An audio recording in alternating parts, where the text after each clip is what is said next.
world powers must act together because if we're not at the table, we're on the menu. Somewhere Europe has to grow out of the mindset that Europe's problems are the world's problems, but the world's problems are not Europe's problems. चुन चुन करके हिसाब लेना ये मेरी फितरत है. Why should it be a problem if I'm smart enough to have multiple options? You should be admiring me. Bharat झुकने वाला भी नहीं. The rise of India will be determined by India. It will be determined by our strength, not by the mistakes of others. The old order is not coming back. We shouldn't mourn it. Nostalgia is not a strategy.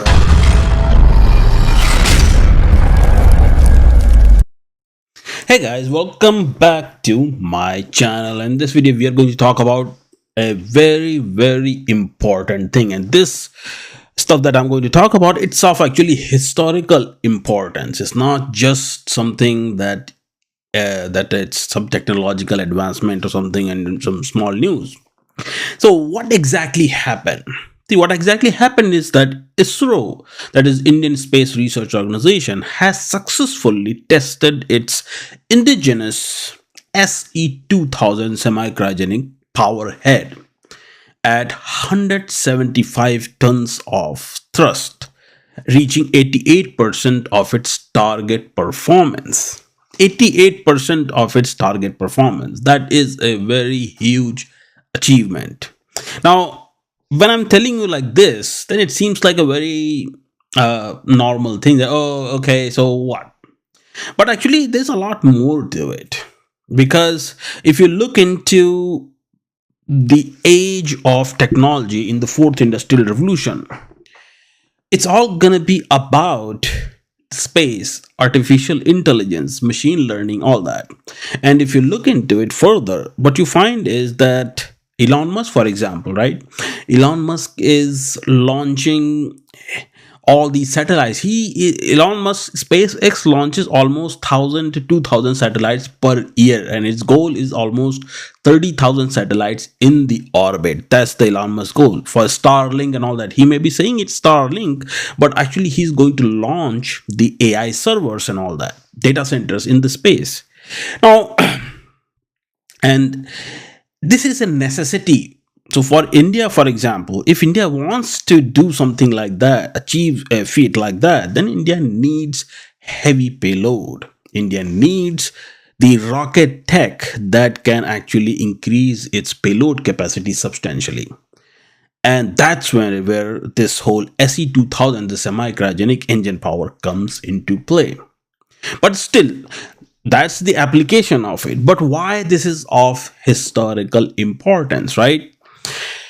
So it's of historical importance for a very important reason. And before I get into it, please do like and subscribe. And your liking and subscribing helps me grow. Okay? And please do provide your feedback in the comment section down below. All right. Now, why this matters? It matters because it took almost 30 some years for India to really get to this point. Okay. Now, let me actually show you why I'm saying this matters. It matters because in 1992, US blocked India's cryogenic deal. And what Washington did is that they pressured Moscow. They pressured Moscow to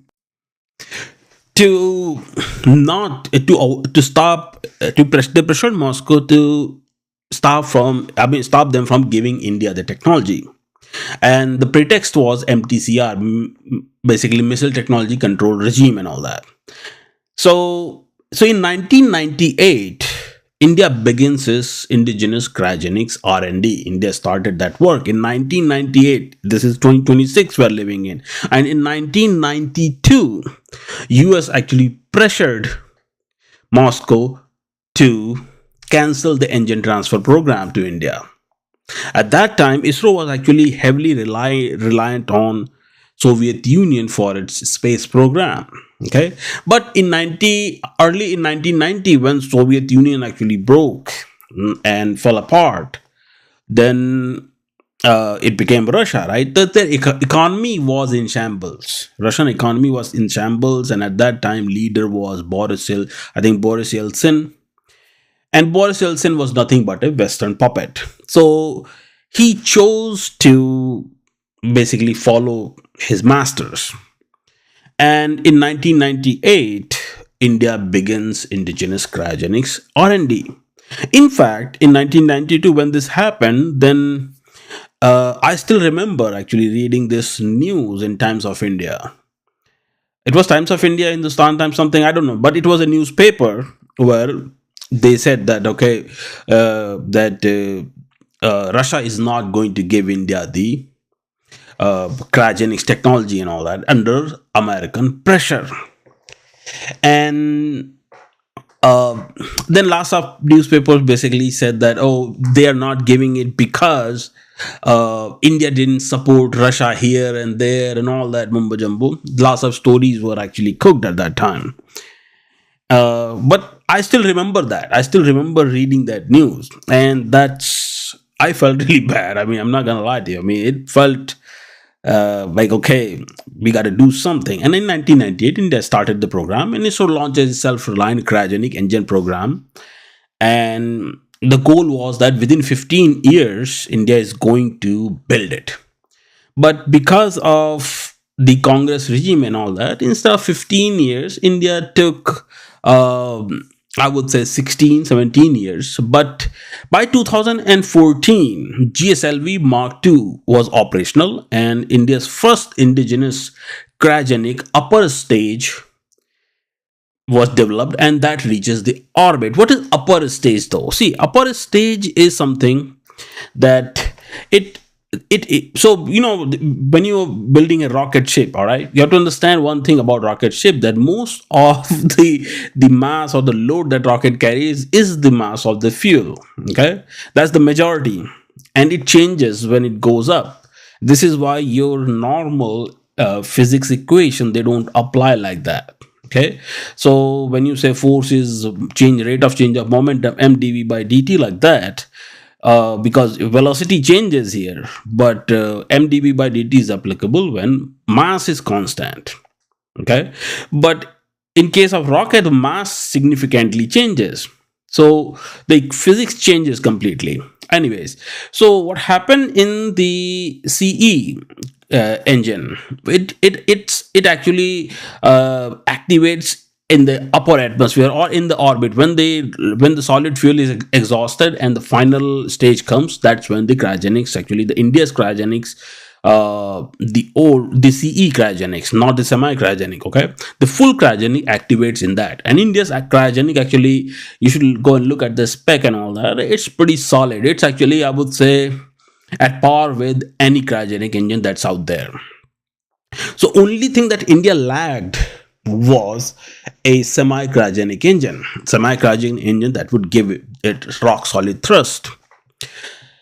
So but now after this AC2000 development, it seems like that India will have rock solid a semi-cryogenic engine, which will be, I mean, Russia's cryogenic, let me actually check the data real quick. Okay, I think that Russia's cryogenic RD something is called, once again, I'm gonna tell you real quick. Okay, I think it's something with RD or something, RD91 or something. That is the one that is it's 191 kilonewtons, and India's cryogenic is at what, 175 kilonewtons. Okay, so it's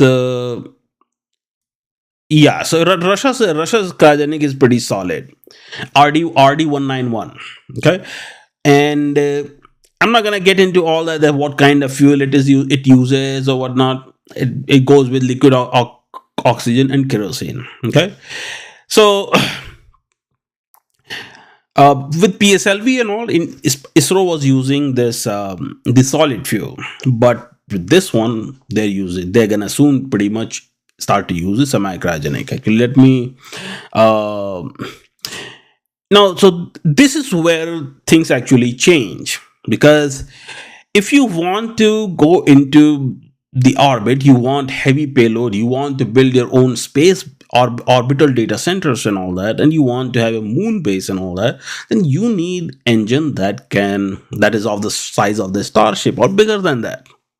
How are you going to do that? Only way to do is by semi-cryogenic. So what Elon Musk Starship is doing, Elon Musk Starship has one Raptor has almost 30 some Raptor engines. So that one engine that you see, that's the semi-cryogenic engine right there, one engine. But it takes 30 engines to work in conjunction together to lift the whole entire Starship. So if you add 40 engines more, whatever, then you can actually make bigger ships. That's the whole idea behind it. Okay. So, like I said, so why it matters? Because in 1992, technology was denied. Then cryogenics, India mastered the cryogenics in 2014. Heavy lift gap remained at that point. And say LVM3, India's LVM3, that was the workhorse, maxed out at 8 ton, and that wasn't enough. But SE10 actually changes the whole thing. This is like 210 class, okay, and that's what changes everything. And if you look into one quick spec, you find that thrust is 210 and target 175 ton tested at 88% target performance. Kerosene plus LOX, that is liquid oxygen. Core stage is application LBM3. We all know what all this is, right? So that's how all this happened. Okay, and now what we are going to see is that India's dream of India's plan, India's dream, whatever you want to call it, to have a moon base, then Gaganyaan, then we're talking about manned mission to the moon by 2040 and all that will be possible after this. So I can guarantee you that pretty soon, once this is mastered a little bit more, I think probably this year or probably by next year, chances are that we will start to see that ISRO is going to release this tech to the private companies, and we are going to see that companies are now building bigger rockets. And don't be surprised if there is a version of India's SpaceX that will launch probably something bigger than this Starship. So those things are going to happen. I think if my calculations are correct, if my thinking is correct, then probably by next year you're gonna start to see even more development. So two developments are going to happen. You will see one is the modular reactor, small modular reactor, and India's fast breeder reactor tech, and this the Starship. And India is also working on the nuclear propulsion too. So nuclear propulsion basically will enable for a very long flights as well. So lots of things are coming in, because the future is going to be in artificial intelligence and space. Space is going to be almost $30 trillion economy actually. So there is that, guys. And I hope you learned something. I hope you enjoyed the video. Please do like and subscribe, and I will talk to you guys in another video. Take care.